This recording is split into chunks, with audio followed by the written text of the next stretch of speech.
Hello, good afternoon. This is Diecast, and I hope you're all doing well. Welcome to what would have been a vintage Matchbox Mondays episode, but this week, as it says in the title, it is a vintage Husky episode. I nearly forgot to say them.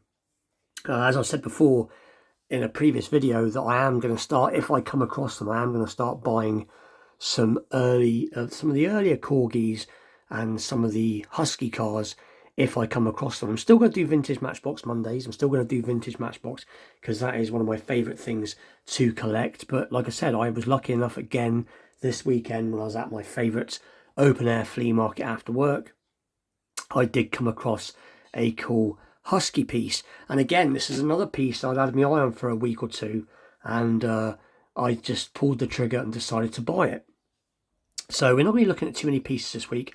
I've got about 3 pieces to look at in total and a couple of photographs of the original piece and all that good stuff. So anyway, we'll get straight into it and take a look at exactly what it is that I bought. So we get a bit extra zoom on. So it is this, and I believe this is number 1200. I think that's how you do it. And it is the James Bond's Aston Martin DB5 from, like I said, from Husky. Now you can see it is, well, tatty is the best way to put it, but these are really hard to come by. And the reason I say they're hard to come by is because obviously I've been collecting vintage Matchbox for quite a while. Forget that, sorry, that's a stain, that's a super glue stain. I didn't realise it was still there. Yeah, so I've been collecting vintage Matchbox for quite a while. And like I said, I know from all the toy fairs and the different car boot sales and all that good stuff, you very rarely find Husky toys. And if you do find them, they're usually beaten to pieces because they weren't made as strong as, say, Matchbox or their cousin, so to speak, Corgi. These were aimed at competing with Matchbox, squarely competing with Matchbox, if I remember rightly, from what I've researched before.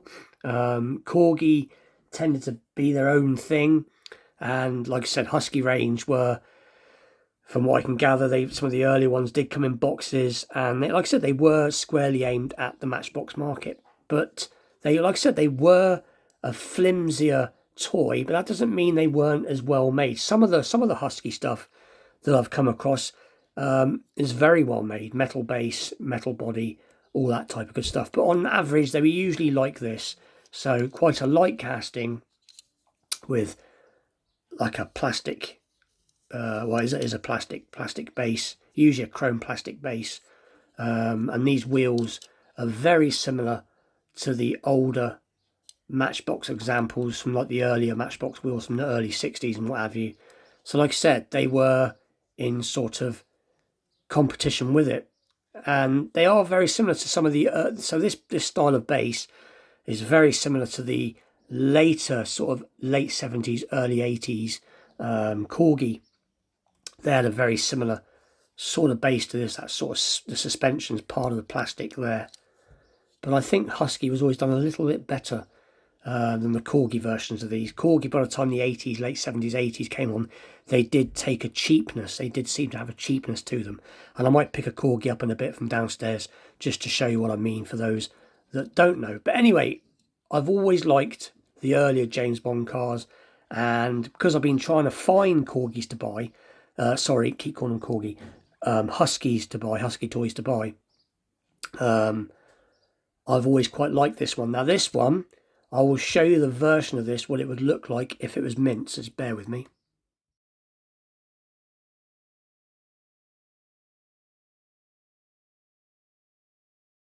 So there's a couple of versions of it, what it would have looked like carded from back in the day and what it looks like mint. They did do a couple of variations. There was a brown interior one, which is what this one is, and you'll see that in a minute. And there was also a red interior one, which you also seen, and they both fired their little men out of out of the sunroof. Let me just have a sip of my tea, just bear with me. Get a bit of a dry throat. So yeah, and like I said, if you look on eBay, these are fetching, or people want for them, as much as £400 for one of these carded. And if you look on some of the different websites that talk about I've forgotten the name of the ones I sometimes look at, that gives an actual description, a real description of what these cars are actually worth and what they should look like in mint condition. And they're still fetching a few £100. They are expensive to find because, like I said, I don't think these have survived as well as Matchbox. But I'm not fussed that it's a little bit tatty. Like I said, it's the first one I've seen. I don't want to really buy these on eBay. But anyway, so it does still roll, apart from it's got this little piece of card on there. So I did pay 15 for it, 1960s. But like I said, I wanted it and I got it. And the suspension does still work. Let's see if I can get this little tag off a minute, and then it might even behave itself. There we go. So you can see the suspension does work. It's quite tight. It does roll. And if we push this little button, and it's got a nice action, you can actually hear the spring unload. It's not a twang, it's a... So as you can see, this is the brown interior variation. I'll get some extra zoom on. So you have got what looks like a driver, possibly James Bond himself, and then this would have had a little man that fired out when you hit the button, but obviously it is long since gone. But that doesn't matter. Like the fact that it still works is all that matters. The glass is great. So really happy to have this. And like I said, I am still doing Vintage Mondays. I do like my vintage Matchbox, but if I can come across some early I keep saying early Corgi from the late 70s and early 80s, the whiz wheels with a metal base. So again, I have got an example here to show what I'm on about. This is just a random one, but if I can come across something like this, I'm going to pick more of these up, and I'm going to be picking up more Huskies if I come across them, because like I said, I'm going down a bit of a Husky rabbit hole, and now I'm finding that they are more rare, or at least harder to come by. It just makes me want them all the more. So that is pretty cool. So that is the James Bond Aston Martin DB5. I pulled this out earlier because now this is a Husky, believe it or not. Even though it says Corgi on the bottom, which is quite strange. So there you go, it does say Corgi Juniors. But I didn't do masses of research on this to figure out why. But as you can see, it's got the exact same base as the Husky, except this one says Corgi Juniors on it. And then if I take this away and show you what I'm on about, so hang on, bear with me. So as you could see from that little diagram of some of the earlier Husky toys, they were Husky toys. There was some of those. I think what basically happens, I think there must have been a crossover. I think Husky and Corgi must have shared the same castings. I'm not quite sure what the variations were. I think they're the same name, but it is exactly the same, got the same sort of suspension. I've never cleaned this up because I actually quite like the little bit of dirt on it. It gives it that effect of it is obviously an earth mover of some sort. But like I said, when I bought this, I can't remember where I bought it from, but I bought it because I believed it was a Husky. And it's exactly the same as a Husky range. Same base, but just says Corgi Juniors. I've pressed the wrong button again. Does every time. But like I said, Corgi and Husky were made by the same company, Metoy. They were related, a bit like Matchbox and Hot Wheels are owned by Mattel.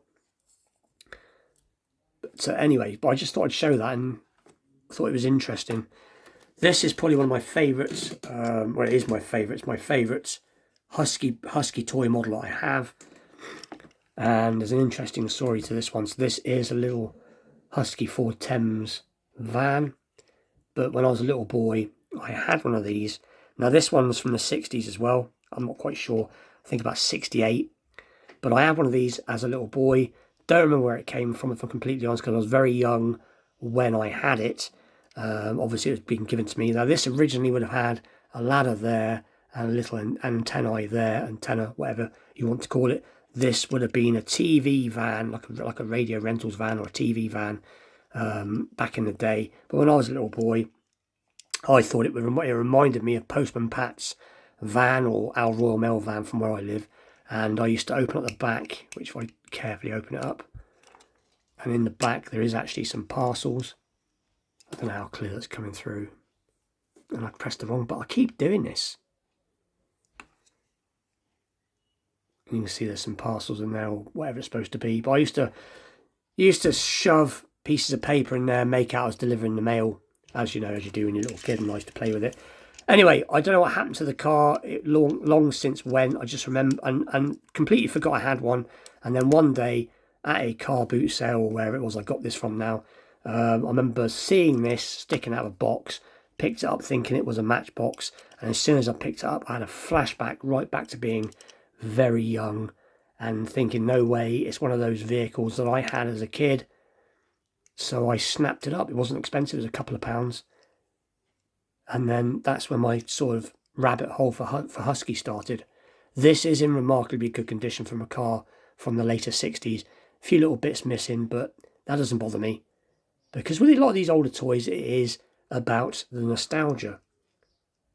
And so anyway, so that's that. Let me just go and grab, let me just put these out a second. Let me just go and grab what I was on about. Bear with me. And I'm back, so I just grabbed this. This is a great example of what I was on about. So this is from about late 70, I'd say about 78, 79. They did make these on, carried these on for quite a few years through the 80s. But this is the type of corgis that I grew up with, which were quite a plain casting. Again, I just thought this was in tremendous condition. You know, Charlie's Angels, great looking little van, has its paper sticker still in quite good condition, but they did come like this, and there you go. So that's what I was on about, the base. So, you know, made in Great Britain, US van, so that's what it just says, Corgi Juniors, but it has that same sort of base as the Huskies. The Huskies was always made better because the Huskies, you push on them, they were pretty robust. These had a habit of squeaking, so there is some suspension. It does roll when you push it, but as soon as you, as being a kid, you'd push on it and you'd hear, and that was something that always used to irritate me as a kid. There was nothing wrong, it was just, they were just the way they were. But anyway, that is it for this week's episode. And like I said, I am going to get back to Vintage Matchbox Mondays when I find something to show. Like I said, at the moment, so basically what I'm going to change is basically I will do a Vintage Matchbox Mondays episode when I find something worth showing. But whilst I'm finding other pieces, I will be picking them up. Like I said, I am going down a bit of a rabbit hole with the old Husky brand. But anyway, with that, please like, share, subscribe, stay tuned for more Vintage Matchbox Mondays episodes, vintage Corgi, vintage Huskies hopefully, and all that good stuff to come. Stay tuned because I've got a couple of cool cars coming in the mail. All I'm going to say is they're more Kaido House. I'm going to say which ones they are. So I will be showing them this week at some point. Hopefully, if other one turns up, I'll be doing a giveaway, but I'll give you the details more on that when I get the car. But anyway, with that, thank you for watching. Take care.